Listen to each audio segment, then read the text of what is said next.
And I'm here by God's grace and God's mercy. It's good to be here. I'd like to thank first and foremost the God of understanding for another day, not just clean, but in recovery. You know, to me there's a tremendous difference between the two. And I'll talk about some of that in a moment. I'd like to thank the Bee-Hive Convention Committee for taking a risk on a guy like myself. You know, I stick to the literature. I avoid controversy. How do I do that? I stick with our traditions. Tells me that those are the ties that bind us together. And it says some wonderful things in this program. You know, it tells me that I have a lot of hard work to do on myself. If I'm to do anything like what I hear in this wonderful book we have, It Works How and Why, it says our unity is so precious that given a choice between fulfilling our own wishes and preserving our fellowship's common welfare, we put the best interests of NA first. That means I put me on the back burner when it comes to you and our common welfare. So I share that. This convention's theme is when at the end of the road. Now the end of the road takes a different description, depends on who is talking about the end of the road. You know? And then what I found out is there are ends of the road in recovery. Huh? Talking about the spiritual ends. You know? What happens?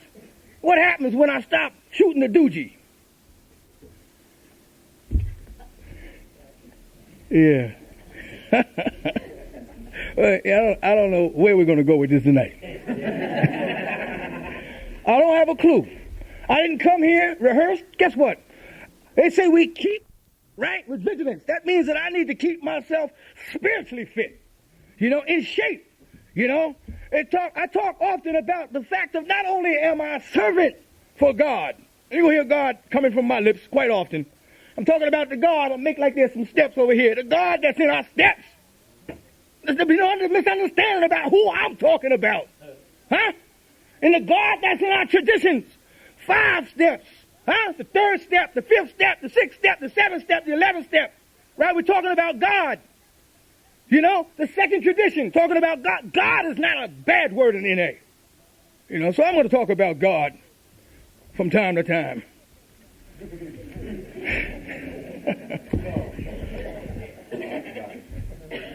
That I do know. All right? You know, I don't know what else I'm going to talk about. I need to share this. It says if new members ought to feel that they belong in NA, it's from the 3rd tradition, they need to hear something that they can identify with. I'm so glad that in our group conscience, when it works how and why, that we came up with this kind of literature. Because when I was a newcomer in my area, I'm from the greater New Brunswick area of Narcotics Anonymous, and my home group is Cha-Cha-Cha. We're a beginner step. 1, 2, 3, Cha-Cha-Cha.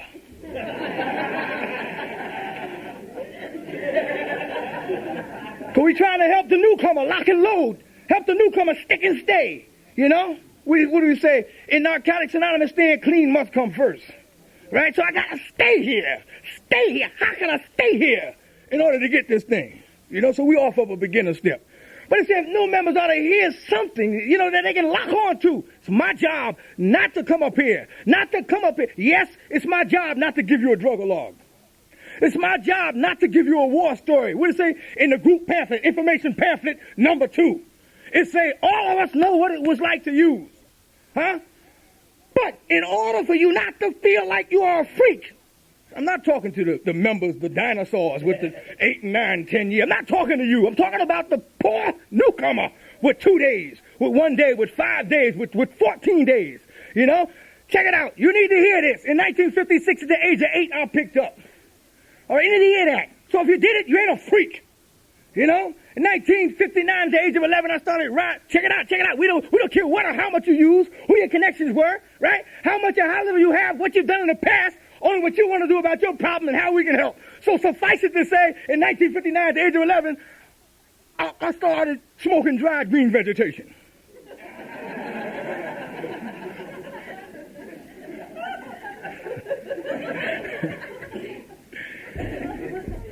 I mean, why? We say, why? The therapist, right? The psychologist, the psychiatrist, the psychoanalyst, right? They say, why? Why would an 11-year-old try to alter his or her reality? Who's the addict says how we got the disease is of no immediate importance to us. It's say we're concerned with recovery. The one thing that I know is that I can't pick up. When I say can't, you know what I'm talking about. I don't want to play semantics. Yes, I can pick up. If I stop doing what I've been doing, I'll stop getting what I've been getting. If I want what I always had, do what I always did. Yes, I can. But I'm talking about, I can't pick up. I don't stand a chance. Not a chance. In 1965, at the age of whatever that was, 17 or something like that, I found my drug of choice. It found it. I ran with it every single day, and I did it like my life depended on that drug, and I thought it did. I acted like it did, and I began to have the consequences that you promised me would happen. You say we're people in the grip of a continuing of a progressive illness whose ends are always the same. Jails, institutions, and death. So I began to collect a form of anonymity that I never thought I'd have. The kind where they take your name and they give you a number. They call me 33262. And I was in the grip of a vicious cycle. In the grip. And so they call me 51410. They call me 54045. They call me 62524. All right? Sharing that if you've been in prison and you couldn't stop going, you would say you couldn't stop coming. You're not a freak. Just a person in the grip of an incurable and fatal disease called addiction. I was facing the death penalty in 1971. They, the state of New Jersey, the state, in its enormity. Me, just me. The state, everybody in the state versed me, and they were going to electrocute me. I'm not electrocuted. We're talking about, what does it say? Where is it? Huh? Our message is hope. And the promise is freedom. Freedom that I found through taking direction in this fellowship. This one. Narcotics Anonymous. Not a ANDA. I'm not talking ANDA. Talking about Narcotics Anonymous. This fellowship. I came for 3.5 years in the cooker, using. And because y'all didn't have the power or the juice to put me out, I'm talking about getting to the end of my road. The end of that road, y'all didn't have the juice because it says that the only requirement for membership is a desire. Thank God to stop using. You understand? And it goes on and it works how and why to tell us that the group is not the jury of desire. It says desire is not a measurable commodity. You can't take nobody's inventory on whether or not they got enough desire. Guess what? Our job is to be leaders, and we lead by example. Guess what I'm saying? What I'm saying is if you want somebody to be a certain way, my job is to make myself the person I want them to be. We all can be leaders. We lead by example. You understand what I'm saying? They said the still using addict, and that was me for 3.5 years. The still using addict who was at the end of his road. Started coming to meetings, using the NA bathrooms. I didn't know. I don't suggest that anybody using NA bathrooms. I'm just telling you that I was very sick and I didn't know. Why? Because nobody had the courage to say, man, you shouldn't go in the bathroom and do that. You shouldn't. I'm telling you, it takes spiritual courage sometimes to step to some sick person like myself. You understand what I'm saying? Besides that, when I shot dope in the bathrooms, I figured I was all right because you told me in your readings that we are under no surveillance at any time.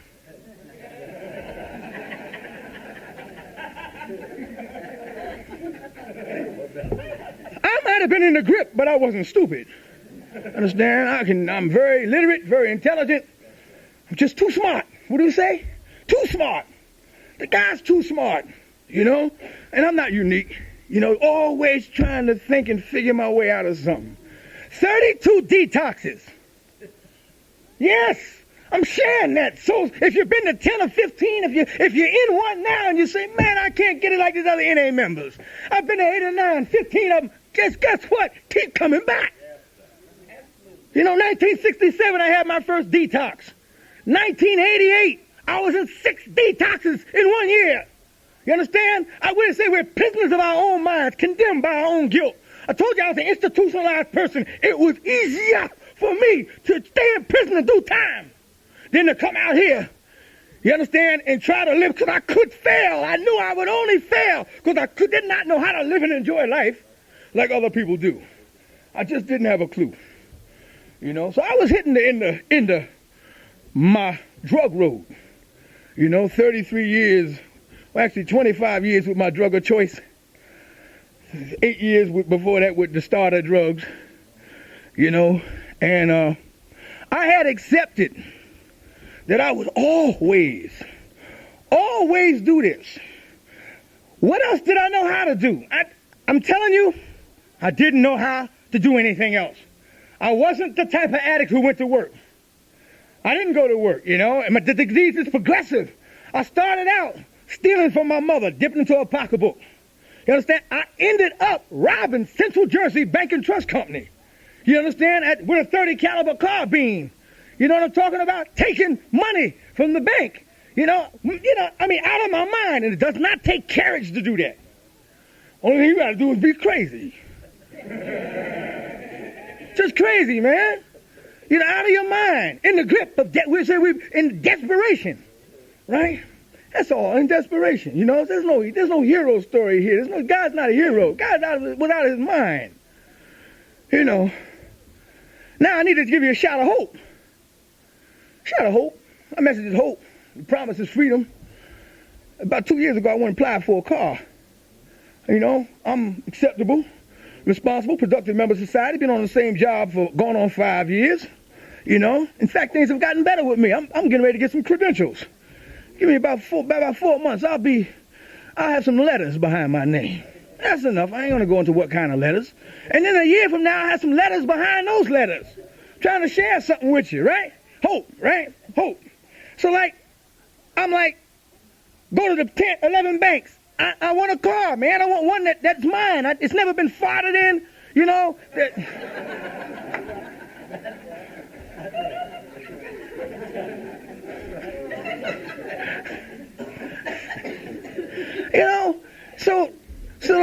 I always had somebody else's car, It was usually mom's car or her car, but it was never my car. I'm going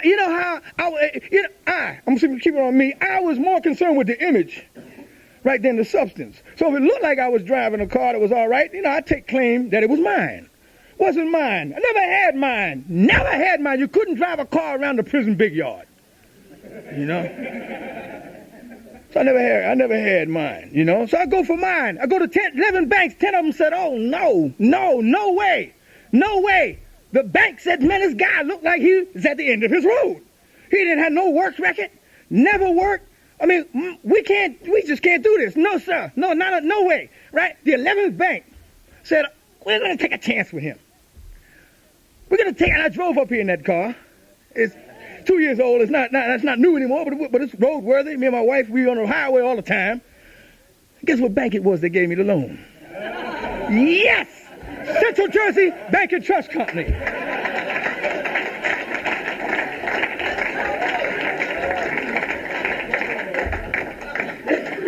The message is hope. It's hope. That's all the message is hope. The message is hope. To give somebody, including myself, I come to meetings regularly because I need your hope. You understand? It's saying the second step. It say we saw people recovering, and they told us what was working for them. You understand? That's why I say those who keep coming to our meetings regularly stay clean. You understand? Because you keep telling me what's working for you. You keep telling me what's not working for you. So I now have a choice between doing the right thing and the wrong thing. But the message is hope. The message isn't profound. It doesn't, you know what I'm talking about? It's just hope, from the smallest things to the biggest things. It's just hope. That's all it is, you know. So I got clean, and I had never planned, listen to me, never planned to be clean. Because once I come to NA for 3.5 years in the cooker, you understand? And I, check it out, and I thought I couldn't stop. You understand? Because again, it's my thinking. I'm thinking I can't stop, you know, and I need to tell you, it's saying the first step, when we were beaten, we became willing. All right? But it wasn't a physical beating. It was a spiritual beating. I needed a spiritual beating. And a spiritual beating can only come from God. See? I'm talking about God a little bit here. Only come from God. You understand? God say, I know. Check it out. After 15 years in prison, I picked up 4 more charges. You say, my God, doesn't he know? What is wrong with the boy? Right? 137 bags of dope on the New Jersey Turnpike. All right? 2 assaults on Manhattan police officers and cocaine possession. Not even my drug of choice. You know?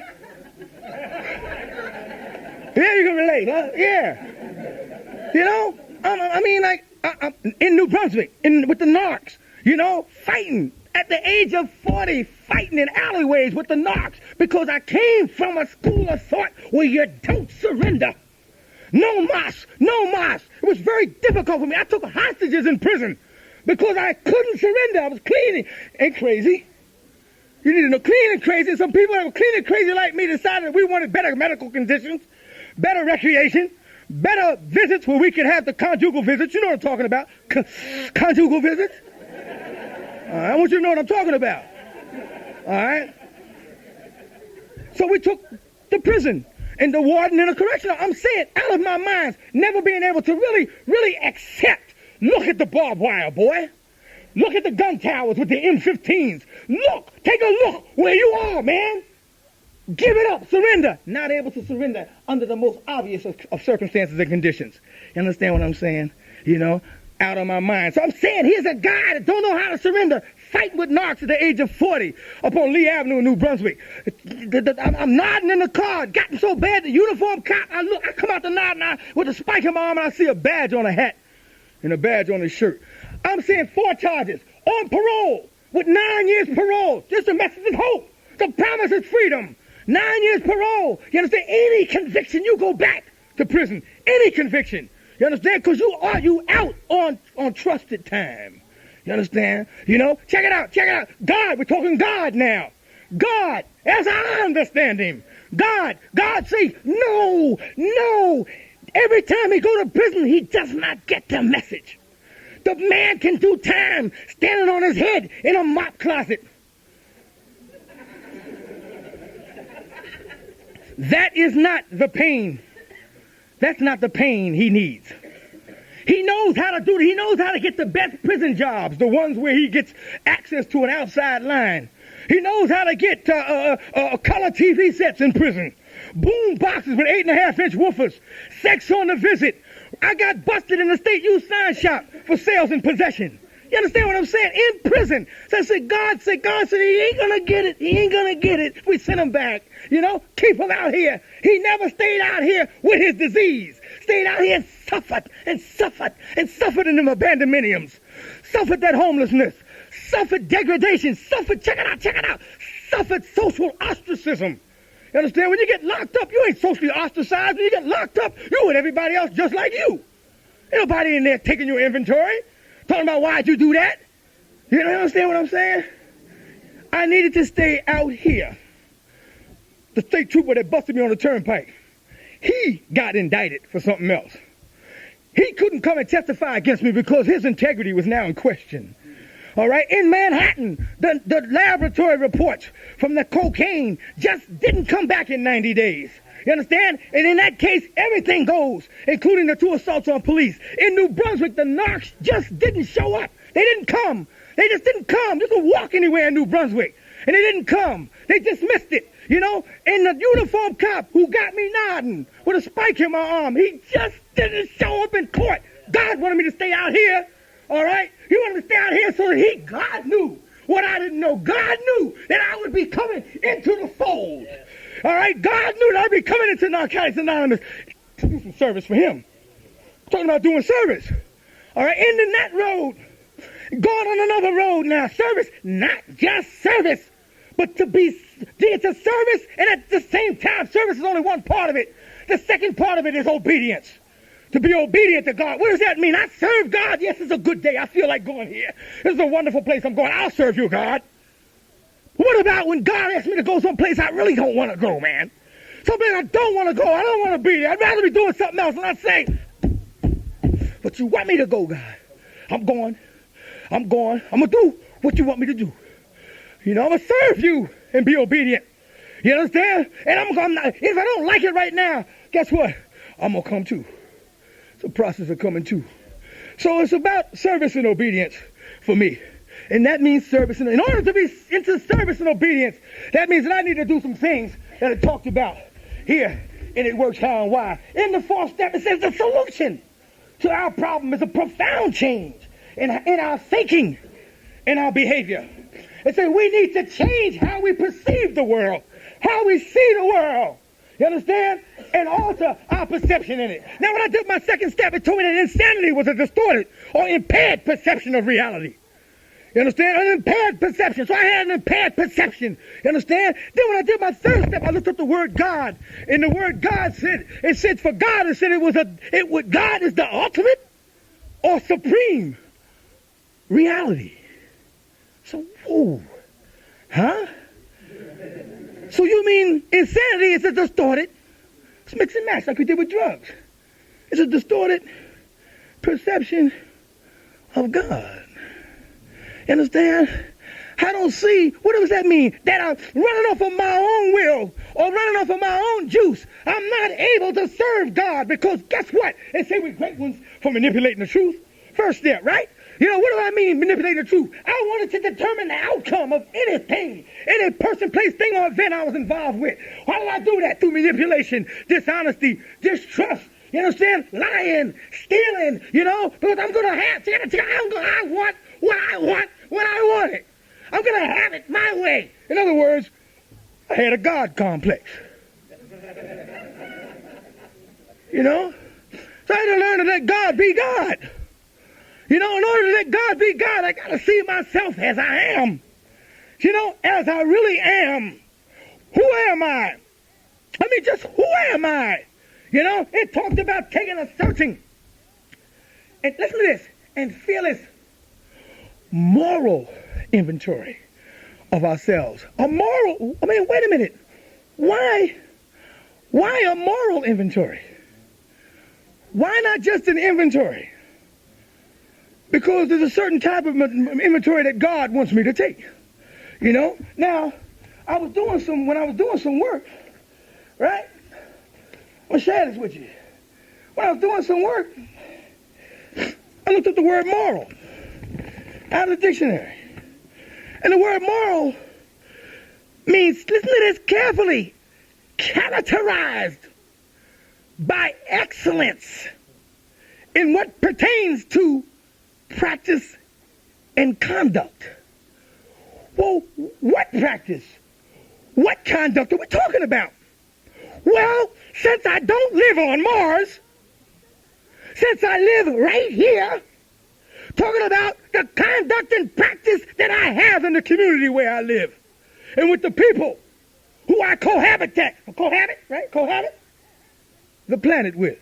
We're talking about taking an inventory of how I fit into my community or how I didn't fit into my community. We're talking about assets and liabilities. You know, I need to know who I am. I need to see myself in the real perspective of who I am. Not that I'm not God. You know, I'm not a big shot. I'm just, check it out, in the seventh step it says we're humbled by our imperfections. But I got to be in touch with them imperfections. I need to know this. All right? Otherwise, I'm in recovery. I'm clean.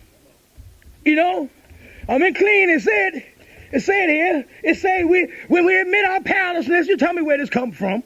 When we admit our powerlessness and our inability to manage our own lives, we're open.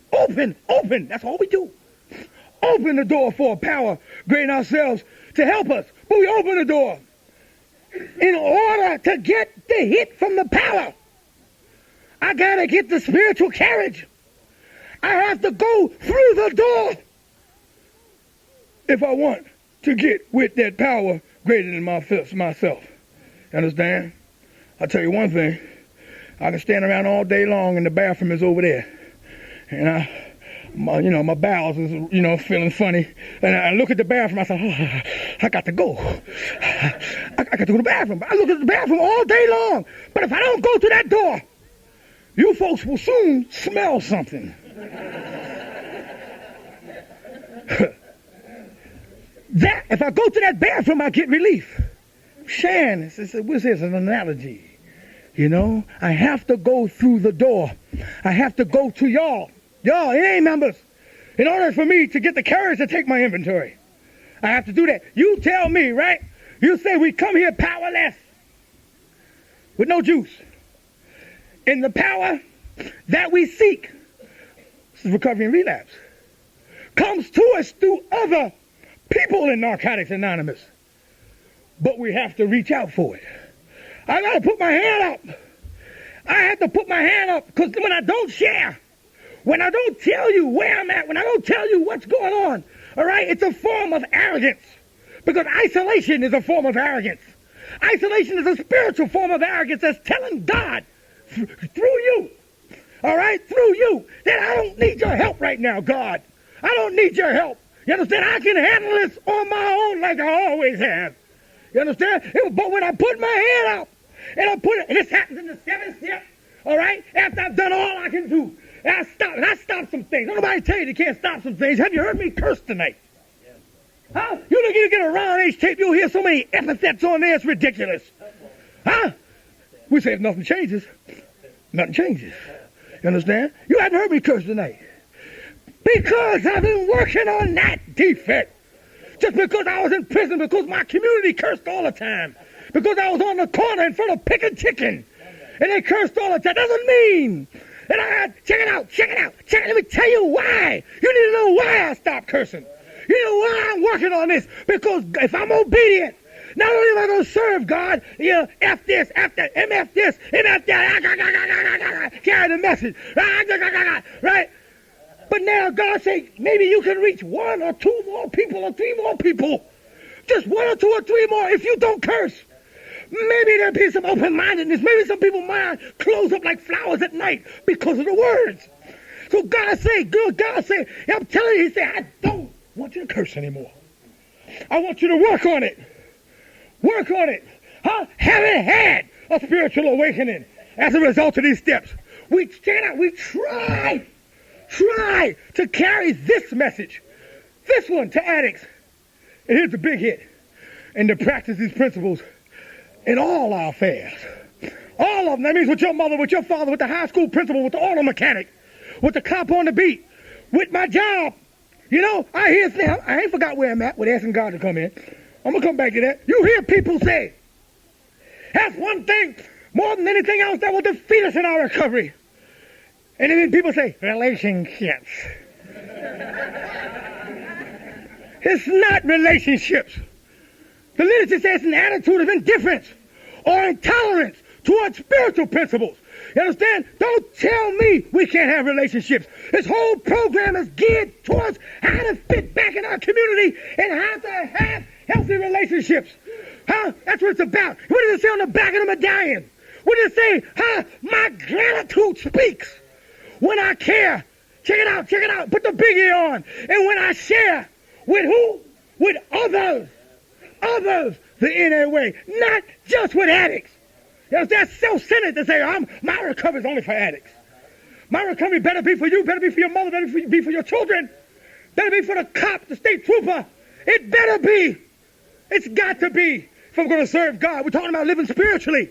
You understand? We say, if you're nice to say, God, your will, not mine, be done. Then let it be God's will and not mine. It's about relationships, y'all. It is about relationships. In order to have healthy relationships, I got to put my hand up and I got to tell you, Huh? What does it say? What does it say? It say here in the first step, right? We begin by asking for help. And I do that in every step. Especially in the second step. You know, check it out. Especially in the third step. Especially in the fourth, the fifth. I ask for, especially in every step. I gotta ask for help because I gotta tell you how I'm living. You understand? When I don't tell you how I'm living, I'm telling you, and sometimes it's hard to tell you how I'm living. Especially when I ain't living right. You all right? When I'm living right, when everything is coochie crunch and pieces of cream, I can come in here and tell you, yes, I'm a spiritual giant. What about when that's not happening? What about when I've gotten off the path? We get off the path. Let me tell you something. Whoever, you hear somebody come up and put them in front of the podium time after time after time after time after time after time. And every time they come, they got a beautiful story to share to you. Something is wrong with that story. So I got to ask God through you. When I share what's going on with me. When I share with my sponsor what's going on with me. I'm inviting God in because God hears and God says, ooh, I hear Ron, I hear him. He's no longer isolating with that issue. Ron, I'll send you some help. All right, now, these are the things I've had to do. You understand? I'm telling you that we do recover. We do get better. There's issues. Let me tell you something. I found out in this program, we don't ask God. Just ask him, God, take everything from me. You know, you take everything so I can get on with my life. No, not at all.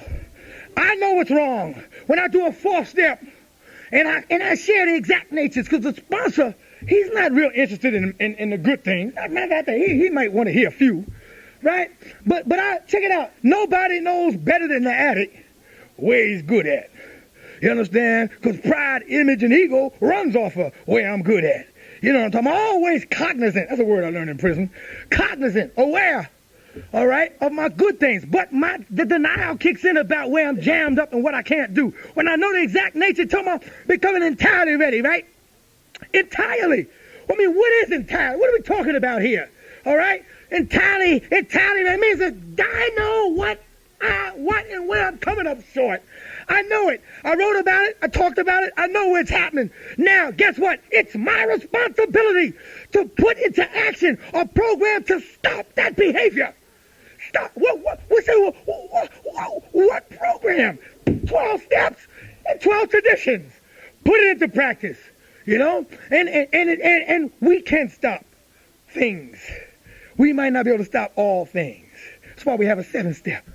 All right? But I've stopped a lot of things in my 6th step. I just practice developing habits. I got to develop new habits, do new things. Just do it. Let me tell you something. What I found out, walking a spiritual path. Or when you're walking a spiritual, and I mean you're walking it, not just talking it. All right? Not being milli-vanilli. You know, but walking it.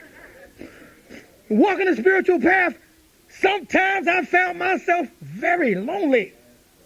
Very long. The people who ain't walking a spiritual path, they don't want to be with you. They don't want to be with me. They say, man, we can't, don't ask Ron to come. Don't ask him, because, man, you know, he ain't going for that stuff we going to do. He not going to the go-go and put no money in the dancer's panties. No, I'm not. No, I'm not going to do that, you know? And no, I'm not going to run around on my wife at nighttime and act like I'm a spiritual giant in the daytime. No, I'm not. No, I'm not. You understand what I'm saying?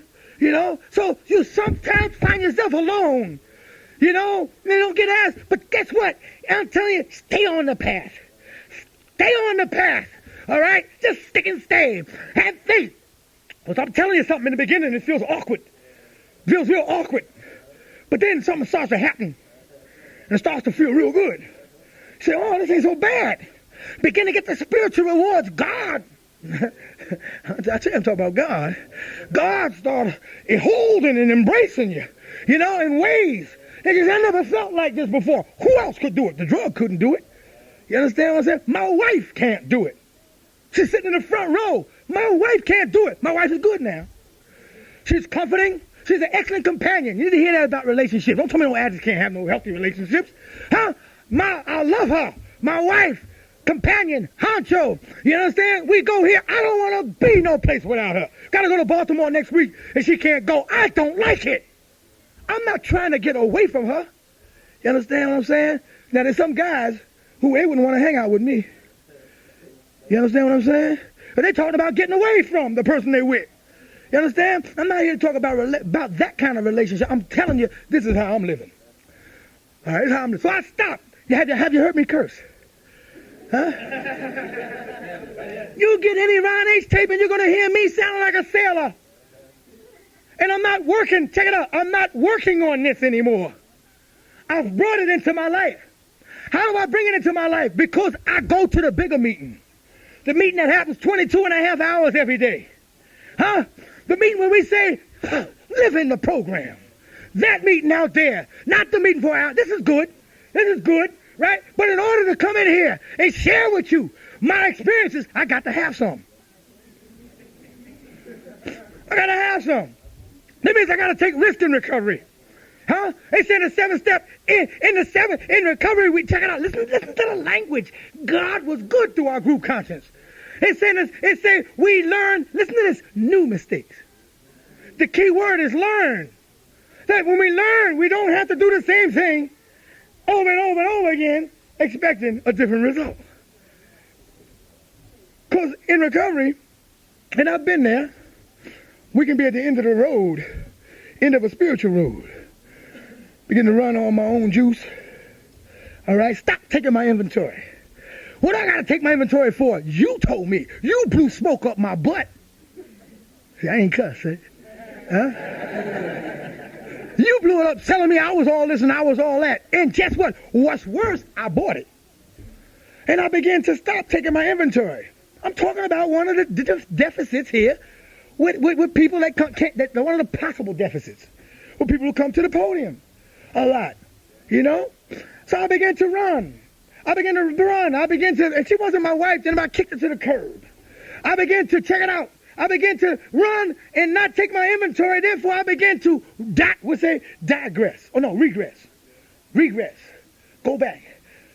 Not to the drug, but let me tell you what, without the interruption of that process, all right, without the application of spiritual principles and working these steps, I would eventually be back face to face with the drug.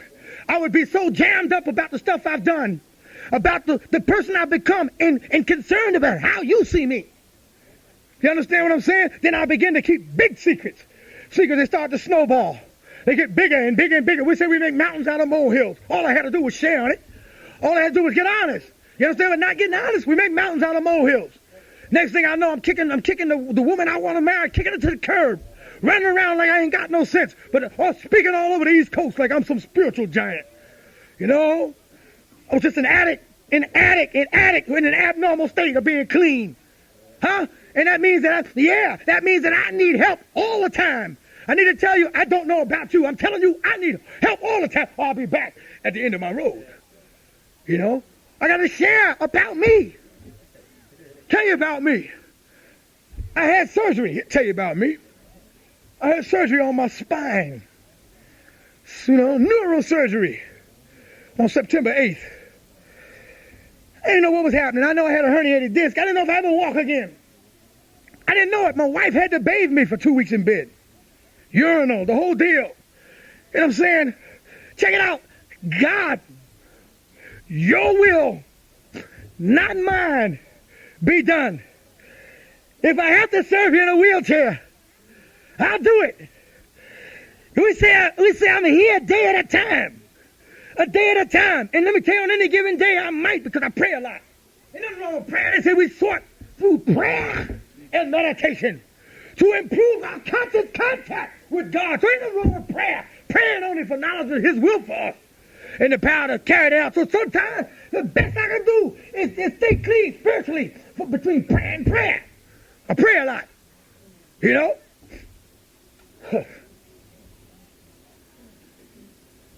So, oh man, let me lighten up. I'm serving. Sometimes the best I can do. So I had to take my inventory. I had to stop. I had to have some people step to me. God often works through those who care enough about recovery to show us our shortcomings. It's out of the 7th step in the basic text, man. This literature is not just here to be sitting on tables and desks. This literature has me where I am. I don't have to be a parrot. What I better do is internalize it. What I better do is understand it. You understand? And put it into action. You know, so I began to take my inventory. I began to check it out. We continued to take inventory, and when we were wrong, I don't gotta wrong you. What did he say? But most of all, we harmed ourselves. I need to stop injuring me. You know, I'm serving you, God. I want to stay in service, man. I want to stay in service. God will take my message. I'm telling you, I've had the experience. God, if I'm not serving God, you know, if I'm not being honest about where I'm at, when I need to put my hand up and tell you where I'm at, whether I'm at the podium or whether I'm in the home group, whether I'm sharing from the floor, whether I'm talking to my sponsor, God will have me at the podium. And I had the experience. Come close to this. God will have me in a position where, the best you can do is run off of last year's tapes. Start talking to the same stuff you shared in Detroit last year. Same stuff you shared in the Cape Atlantic Convention. Same stuff you shared in New Orleans, you know, in Springfield, Boston. You know, that's the best you can do, best I can do. You understand? And then, so you still don't surrender. So it's hard to surrender, right? Don't surrender, and then what happens, right? It's like I say, well, this working all right. I'm being Milli Vanilli. I can still come up and run the old tapes, you know, the stuff I shared at the East Coast Convention. I can come and do that, right? So you get up to the podium and you say. They say, hubba, hubba, hubba, hubba, hubba. You know what I'm talking about? You look stupid. You look stupid. We say, we get humble or we be humiliated. You know, God likes to do this with care until I try speed kicking him to the curb. God don't like that. God don't want to be speed kicked to the curb. I'll show you. You know. So I had to start living right, y'all. I need to say for the last 16 months, you need to hear this. The last 16 months, I've been on the path. For the last 16 months, listen to this. 16 months now. The last 16 months, I've been doing the right thing because it's the right thing to do. I have not deviated. What do I mean by that? You say, well, give me something in your life now. Yeah, here's me here and now stuff. What do you have to work on? All right? 2 weeks ago, I'm like, on my job. Now keep in mind, I never worked. I'm 5 years, going on 5 years on this job. All right? A trusted employee. Y'all taught me this. You told me to show up. Check it out. Those who keep coming to their jobs regularly stay employed.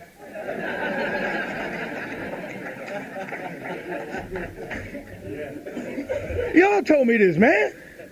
You know? So now, I'm not just a mediocre employee. I'm a trusted employee. I'm not a newcomer. I'm off probation. I'm well into this thing. I'm valued on my job. Valued. Here's a rusty, dusty ex-convict. I was facing the death penalty. Valued. All right? Sits on many boards and committees. What does it say? What does it say here? For the first time in our lives, more be revealed. I used the book. For the first time in our lives, we may be asked to serve in positions of responsibility in community organizations outside of NA. Our opinions, this addict's opinion, yours too, I'm not unique, you know, are sought and valued by non-addicts in areas other than addiction and recovery. So I'm saying this is what's going on in my life. So now I'm out. Check it out. We're talking about always having the disease of addiction, being recovering rather than being recovered.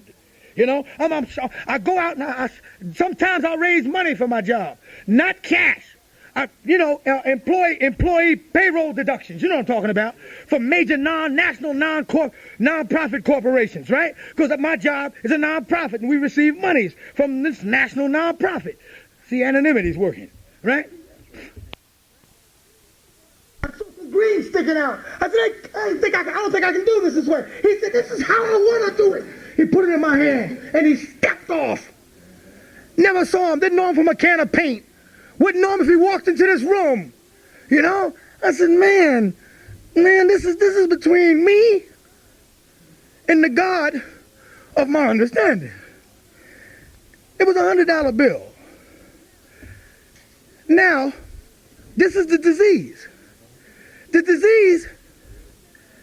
disease say, well, the job hasn't paid for your CSW certification yet. And that costs $115. And here's $100. Now check it out. Check the thinking out. See, God sent me this money.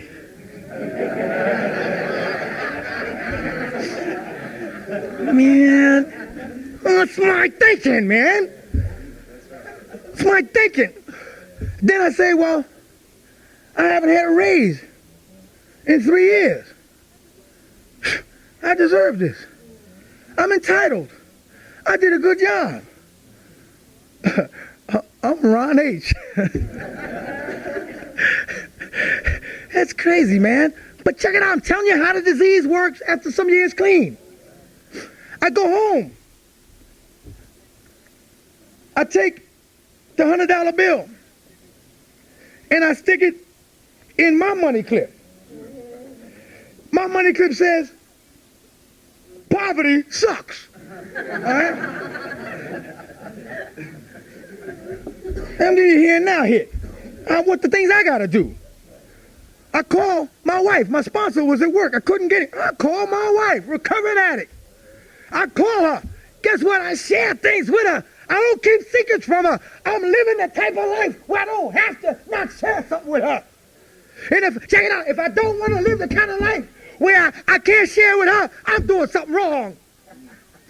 I'm doing something. If I can't tell you about it, man, if I can't tell you and you about what I'm doing, something's wrong with it. You understand what I'm saying? So I called my wife and I told her exact nature. Didn't I, honey? The exact nature of what was going on with me. Because I didn't want to be at the end of my road in recovery.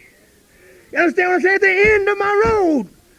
And there was no such thing as only $100. It was not my money. Still between me and God, though. I called my wife, and I, now my wife know because she knows. My wife, we live together. This ain't no, she live here, I live. We live together.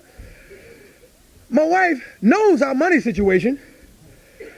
So it's part of my head is waiting for her to say, oh, yeah, honey, that's good. Part of my head, I'm telling you about my thinking.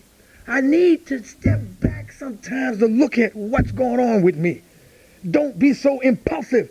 I called her up and she said, I told her the whole thing. She said, oh, well,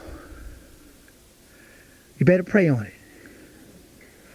We sought through prayer and meditation to improve our conscious contact. I prayed on it. Hung up the phone and I prayed on it. You told me to do this. You understand? Took my inventory. Who do I want to be? Am I going to be who I say I am? Do I have some integrity? Is it about integrity? Is it about fidelity to this program? Or is it about me? If it's about me, then nothing has changed. And I'm doing the same stuff I always did. If nothing changes, nothing changes. It's about change. It's about being who I say I am. I want to be who I say I am. I don't want to be some guy that just talks the program. He sounds good. No, I don't sound good. I want to live right. I want to serve God, and I don't want God to take my message that he's given me. So I called David G. Before David G could say anything, I started sharing with him. And I began to see who it is I want to be. Who it is I want to continue to be. So as I shared, I began to answer my own questions. That if I am going to serve God. Check it out. And here's the part I talked to you about. And if I'm going to be obedient. Obedience means just do it, man. Just do it. Forget the excuses. You know, forget the rationalization and justice. Just do what you know is right, man. Because I always knew what was right. But doing the right thing wasn't the ways and means to get more. So I took that money in, closed my director's door, put the in session sign on it because I didn't want to be interrupted. Now, I didn't go to my director and share with her the processes because some people don't understand us. What I went and shared with my director was the end result of what I just told you. I went in and I handed her a $100 bill. I said, this is yours. I said, the guy insisted on giving me this money. I know we don't do it this way. I could not return it. He just left. I don't even know who he is. He gave me no receipt. There was no accountability except between me and God. She knew what I was talking about. She knew. She knows I'm a recovering person. She knew what I was talking about.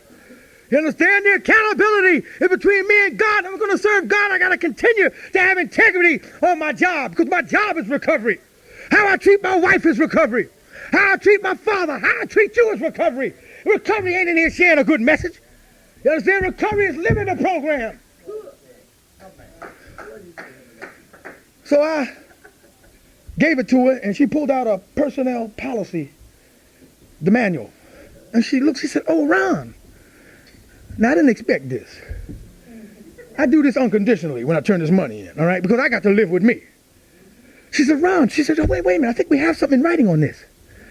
She pulled out the policy. She said, oh, yes. She said, and she read it. Anytime an employee comes back with money that they've raised, 60% goes to the agency and 40% goes to the employee. Now, I wasn't looking for no money. I'm talking about ending up with $40 that I didn't wake up with that morning and ending up with it, and I still have my integrity. I still am the person I started that day as. That's what this program is about for me. You know, it's not to be profound. You know, it's about how am I living and come back and share with you how I'm living. We saw people recovering. See me? I see you. I come to your meetings. I sit in conventions. I sit in your home groups. We saw people recovering, and they told us what was working for them. And as a result of that, I'm in recovery. I have myself. I'm happier, and I have serenity more than I have ever known before. Serenity is not an abracadabra process. Serenity requires that I do certain things in order to have it. Serenity comes from the application of spiritual principles through the application of spiritual living. I'm no longer at the end of my road. I'm on a new path. I'm an addict named Ron. Thanks for listening.